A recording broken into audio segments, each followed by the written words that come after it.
بات ہمارے ناظرین کو بتا دی. تو یہاں پہ یہ بتائیں کیونکہ بھٹو صاحب آپ نے جیسے کہا کہ زندہ ہیں تو اس کے اس ویژن کی وجہ سے ان چیزوں کی وجہ سے وہ زندہ ہیں. تو آج جو ہے اس وقت جیسے کہ آپ نے کہا ہماری حکومت تو نہیں ہے بظاہر, لیکن جو للی لنگڑی حکومت ہے اس حکومت میں اس کا اس سبسڈیز کو ختم کرنے میں آپ کے پیپلز پارٹی کے جو ممبران اسمبلی ہیں جو اس وقت وزارتوں میں بیٹھے ہوئے ہیں ان لوگوں کا بھی ہاتھ ہے. تو اس حوالے سے آپ کیا پیپل پارٹی بطور کارکن اور پیپل پارٹی بطور پارٹی میرے خیال میں ان منسٹرز کا یا جو 2-4 بندے جو یہاں بیٹھ کر اگر سبسڈی کو ختم کرنے کے گناہ میں اگر وہ کسی طریقے سے شامل ہوتے ہیں تو بطور پیپل پارٹی میرے خیال میں ہمارا اس میں کسی قسم کا کوئی کردار نہیں ہوگا, نہ اس کو سپورٹ کیا جائے گا بلکہ اس کی مذمت بھی کی جائے گی اور اس لیول میں اس کو کہیں کسی طریقے سے بھی سپورٹ نہیں ہوگا. اور امجد صاحب نے بھی پچھلی دفعہ کچھ کہا تھا کہ بڑے بڑے جو لوگ کھا رہے ہیں وہ سارا ادھر سے, تو یہ لوگ اسی سبسڈیز کو مس یوز کیا گیا. آپ کو میں ایک اور بات بتا دوں کہ پچھلی حکومت نے جو پی ٹی آئی کی حکومت تھی اور اس میں آپ نے دیکھا کہ یہ سب سے بڑا بحران ان کے دوران آیا. 100 kg کے آٹے کو گندم کے بوری کو لا کر انہوں نے 50 کلو کا توڑے پر لے کر آ گئے, ادھر سے 40 کلو میں لے کر آ گئے, پھر جا کر 10 کلو اور 20 کلو کے تھیلوں تک لے کر آ گیا اور اس کی وجہ یہ ہو گئی. لیکن ریٹ تو اتنا نہیں بڑھے, لیکن سبسڈی تو ختم نہیں, تو ملا ہی نہیں لوگوں کو. یقین کریں لوگوں نے چوکر کھایا اور آپ اندازہ کریں کہ وہ تو چلو وہ تو اس ریٹ میں تھا, لیکن داس کھرم میں ایسے کئی گھروں کو دکھا سکتا ہوں جو انہوں نے ایک سال میں کم سے کم 2 لاکھ کا صرف آٹا کھایا ہے. ان کو آٹا ملا ہی نہیں اور انہوں نے بازار سے بلیک میں وہی آٹا جو تھا وہ 3200 کا 3000 کا 20 کلو کی تھیلیاں کھایا. اب گھر میں اگر 12-13 بندے ہیں اور وہاں 12-13 بندے وہ بھی داس کھرم جیسی جگہ میں اور دیہاتوں میں جو اچھا خاصا خوراک کام کی وجہ سے کھاتے ہیں, وہ 20 کلو کی جو تھیلی ہے ان کو 2 دن زیادہ سے زیادہ ہوتا ہے اور وہ 3000 کا انہوں نے پرچیز کرتے رہے. 3 لاکھ 2 لاکھ کا صرف گندم کھایا لوگوں نے, تو وہ تو ان کے دور میں ملا ہی نہیں ہے. اور بدقسمتی اس کی یہ ہو گئی کہ ایک شارٹ دیکھو آپ کا جو جس طریقے سے ایک کوٹا بنا تھا وہ اس کو سالانہ آبادی کے حساب سے آگے بڑھانا چاہیے تھا, بجائے اس کے کہ وہ اسی جگہ میں روکا گیا. اور نہ صرف روکا گیا بلکہ کوئی 36,000 یا 40,000 کے قریب اس وقت میرے خیال میں کوئی شارٹیج ہے جو ہمیں کم مل رہا ہے, جو ہمیں ملنا چاہیے تھا اس سے بھی. تو قیمتیں بھی یہ ہو گئی کہ آپ سبسڈائز ہے تو آپ صرف اس گندم کے حد تک کیوں کہہ رہے ہو. گلگت بلتستان سے اگر آپ نے سبسڈی کو ختم کریں, میں یہ کہتا ہوں اس سبسڈی کو مکمل ختم کریں, آپ 18,000 16,000 کا جو پنجاب میں مل رہا ہے اس حساب سے دے دیں, لیکن اس حساب سے آپ ہمارے ریسورسز بھی تو دے دیں. آپ ہمارے ریسورسز دے دیں. آپ ہمیں آج مجھے پتہ چلتا ہے جب ہم لیز کے پیچھے ہم تھوڑا آگے پیچھے دیکھتے ہیں تو ہمارے تمام پہاڑ لیز ہو کر چلے گئے ہیں. وہ کہیں کوئی سندھ کا ہے, کوئی پٹھان ہے تو پتہ نہیں, کوئی کینیڈین ہے تو کوئی چائنیز ہے تو کوئی کس طریقے سے پیچھے لوگ بیٹھے ہیں, لابیز بیٹھی ہوئے اور ان کے پیچھے بڑے لوگ بیٹھے ہیں. وہ بڑے لوگوں نے تمام ہمارے گلگت بلتستان میں کوئی ایسی جگہ نہیں ہے جو لیز اوارڈ ہو کر نہیں چلی گئی ہے. تمام پہاڑ اور تمام مدنیاں لیز اوارڈ ہو کر چلی گئی ہیں. لوکل لوگوں کو اس کا کوئی فائدہ نہیں ہو رہا ہے, نہ وہ کام کر رہے ہیں, نہ ان لوگوں کو کام کرنے دیا جا رہا ہے. اور آگے لوکل لوگ کہیں لیز کے لیے جاتے ہیں تو ان کو لیز پر پابندی لگی ہوئی ہے. بڑوں کے لیے کوئی پابندی نہیں, چھوٹے لوگوں کے لیے پابندی لگی ہوئی ہے. تو یہ نظام ٹھیک کون کرے گا سر آخر؟ اب دیکھیں, اب آپ نے کہا جیسے پچھلی حکومت میں آٹے کا بوران 100 kg سے وہ 50 kg پہ آ گئے, پھر 20 kg پہ آ گئے, اس طریقے ہوتے ہوئے یہاں پہنچا. اب اس حکومت کو تو انہوں نے سمیٹ لیا, جیسے تیسے کر لیا.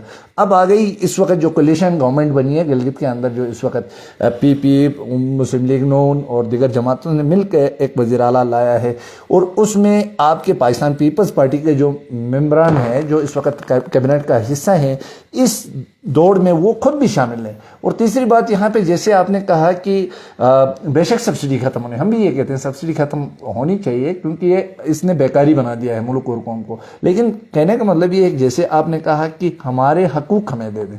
تو پچھلے دنوں کیونکہ سابق وزیر اعلیٰ گلگت بلتستان حافظ الرحمان صاحب کی پریس کانفرنس آپ نے سنی ہوگی, اس میں حافظ الرحمان صاحب کی جو گفتگو ہے اس حوالے سے آپ کیا کہنا چاہیں گے؟ اچھا دیکھو, ہمارے جو ایشوز کا حل کی طرف آپ جہاں تک آپ بات کرتے ہیں تو ایشوز کا حل 3 طریقے سے ہوگا. ایک تو شارٹ ٹرم کچھ میجرز لینے ہوں گے, اور ایک میڈ ٹرم ہوں گے, اور ایک لانگ ٹرم ہوگا. لانگ ٹرم پر میں اگر بات کروں گا تو ہمارے گلگت بلتستان میں کریکٹر قوم کے اندر پیدا کرنا ہوگا. ہم ہمیشہ اسلام آباد میں جو بھی حکومت ہوگی گلگت بلتستان میں ہم نے اس طرح کی حکومت لانے کا ہمارا کریکٹر بنا ہوا ہے. معذرت کے ساتھ پوری قوم کو یہ شرم کا مقام ہے کہ ہمیں یہ کہا جاتا ہے کہ اسلام آباد میں جس کی حکومت ہے گلگت بلتستان میں اس کی حکومت بنے گی. تو کیوں بنتی ہے گلگت بلتستان میں ان کی حکومت؟ وہ جنرل لیڈرشپ آپ کی جو ہے اس کو آگے آنا نہیں دیا جاتا ہے. یا مختلف قسم کے سٹیک ہولڈرز، یہاں مختلف قسم کے جو لوگ ہیں وہ انفلوئنس ہوتے ہیں. انفلوئنس ہو کر یہاں لوڑی لنگڑی ایک حکومت بنائی جاتی ہے جس سے اس طرح کے کسی قسم کا بھی ایک اپنے لیے سہارا بنا کر آگے لے کر چلتے ہیں، اور جینون یہاں کی لیڈرشپ کو کم سے کم کبھی آنا نہیں دے دیا. تو لانگ ٹرم میں ان ساری چیزوں کا جو ایشو ہے وہ آپ کی لیڈرشپ کے اوپر ہے. آپ کو ٹرو لیڈرشپ آپ کو لانی ہوگی. جب تک ٹرو لیڈرشپ نہیں لاؤ گے یہ لولی لنگڑا نظام سے آپ کا بڑے ایشوز کبھی حل نہیں ہوں گے. اب آتے ہیں آپ کا جو شارٹ ٹرم اس وقت جو فوری طور پر کرنے کا ہے، تو وہ تمہارے خیال میں وزیر اعظم صاحب نے ایک نوٹیفیکیشن بھی کر لیا ہے. وہاں کوئی کمیٹی بھی بنایا گیا ہے اور انہوں نے کہا کہ یہ جو 36,000 40,000 ٹن کا جو شارٹ فال ہے اس کو فوری طور پر کر لو. اور ایک اور کہانی بھی چل رہی ہے کہ شاید اس کو یہ وہ کر رہے ہیں، اس نوٹیفیکیشن کو یہ ریوو کر رہے ہیں جو انہوں نے کر لیا تھا. اور ساتھ انہوں نے جو ٹارگیٹڈ سبسڈی کی جو بات کر رہے ہیں کہ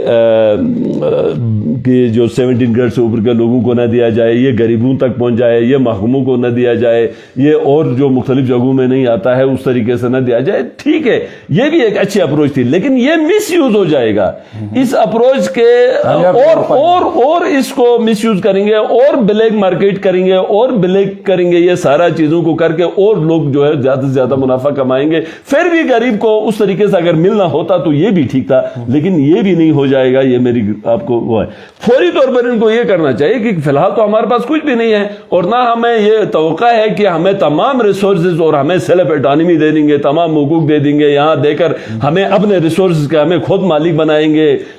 خالصہ سرکار ختم ہو جائے گا، آپ کا لیز سسٹم آپ کی ڈسٹرکٹ کی کمیٹیاں دے دیں. یہ تو فوری طور پر ممکن نہیں ہے اور نہ ہونا ہے اس نے. اور یہ میڈ ٹرم میں لانگ ٹرم میں جا کر یہ چیزیں ہو جائیں گی. فوری طور پر نہیں. فوری طور پر حکومت پاکستان کو گرانٹ دینا ہے، گرانٹ دے دے اور وہاں سے آرڈر ریلیز کرے اور اس پر آگے چلے. لیکن میں آپ کو ایک بات بتا دوں گا، یہ جو آٹا سبسڈی انہوں نے بڑھا لیا ہے، یقین کریں یہ بہت بڑا لاوا بن کر پھوٹنے والا ہے. یہ اتنا اس کو لائٹ نہ لیا جائے. گلگت بلتستان کے لوگ ساری چیزیں برداشت کر سکتے ہیں، بھوکا اپنے بچوں کو نہیں رکھ سکتے ہیں. اور ہمارے پاس ہے کیا؟ ہمارے پاس کتنی یونیورسٹیاں ہیں، ہمارے پاس کتنے MBBS کالجز ہیں، ہمارے پاس کتنے ٹیکنیکل کالجز ہیں، ہمارے پاس اور کیا ہے. یہاں کتنی صنعتیں انہوں نے بنائی ہوئی. ہمیں تو کچھ نہ کرنے دیا جا رہا ہے، نہ خود کر رہے ہیں. اور اوپر سے یہ کہیں کہ بھائی آپ کو سبسڈی بھی ہم ختم کر رہے ہیں، تو کہاں جائیں گے لوگ؟ اور اس سے بہت بڑا ایک منافرت اور بہت بڑا ایک فتنہ پیدا ہو جائے گا علاقے میں. یہ میری پیشن گوئی آپ کو. جین صاحب، کیونکہ آج پورا گلگت بلتستان کے اکثر اضلاع اسی یہ جو ٹارگیٹڈ سبسڈی کے اوپر احتجاج تھا، تو اس دوران اکثر استور میں بھی ہم مختلف مقررین کی جو تقاریر تھی اس میں انہوں نے یہی کہا کہ دیکھیں گلگت بلتستان کے اندر اس وقت اگر سبسڈی کو ختم کرتے ہیں تو ختم کریں، ٹھیک ہے نہیں ہے. ہمارے جو یہاں سے جو پانی جا رہا ہے اس کا جو ریالٹی بنتی ہے وہ ہمیں دے دیں. پھر اس کے بعد کہا کہ جیسے یہاں پہ سی پیک ہے، سی پیک گلگت بلتستان کو چیرتا ہوا جا رہا ہے، اس کے جو وہ بنتے ہیں وہ ہمیں دے دیں. تو اس طرح جب پبلک کا یہ ڈیمانڈ ہے اور اس کے بعد ہمارے پولیٹیکل لوگوں کا، جبکہ دوسری جانب حافظ الرحمان صاحب نے کہا کہ یہاں دریا کا کوئی ریالٹی نہیں بنتی ہے، یہاں دوسری چیزوں کی نہیں بنتی ہے، ہوائی پروازیں یہاں سے گزرتی ہیں اس کی نہیں بنتی ہیں. تو میرا مقصد یہ تھا کہ اس حوالے سے آپ اصل بات یہ ہے کہ حافظ الرحمان صاحب جو ہیں وہ اس گلگت بلتستان اور نیشنل انٹرنیشنل لیول میں UNCIP لیول میں گلگت کا ایشو کیا ہے، اور UNCIP لیول میں اس کہاں جا کر یہ قرارداد ختم ہو گیا. گلگت اور اپنا پاکستان اور انڈیا اس کے سیگنیٹریز ہیں، اور انہوں نے دیکھو جو 20 کے قریب اقوام متحدہ کی قراردادیں پاس ہو گئی ہیں گلگت بلتستان کے اوپر. 2 UNCIP کی ریزولوشن ہے، ٹوٹل 26 ریزولوشنز ہیں. تو وہ تو کہیں دور سے بھی نہیں دیکھا ہے اس نے کہ اس کے اندر کیا چیزیں ہیں اور کیا ہے. جب آپ کو اصل ایشو کا اسٹڈی نہ ہو، اصل ایشو کا پتہ نہ ہو، تو آپ جو ہیں آپ سمجھ نہیں پا رہے ہوتے ہیں کہ آپ کو سبسیڈائز کیسے کیا جاتا ہے، آپ کو یہ حقوق کیسے نہیں ملتے ہیں. حافظ الرحمان کو کیا یہ پتا ہے کہ انڈس ریور کا جو سبسڈی ہے وہ KPK کو ملتا ہے، اور وہ بھی 14-15 ارب. اب مجھے ایگزیکٹ فگر نہیں پتا ہے اس لیے میں ایگزیجریٹ نہ ہو جائے، 14-15 ارب، مور دین 14-15 ارب سالانہ جو ہے وہ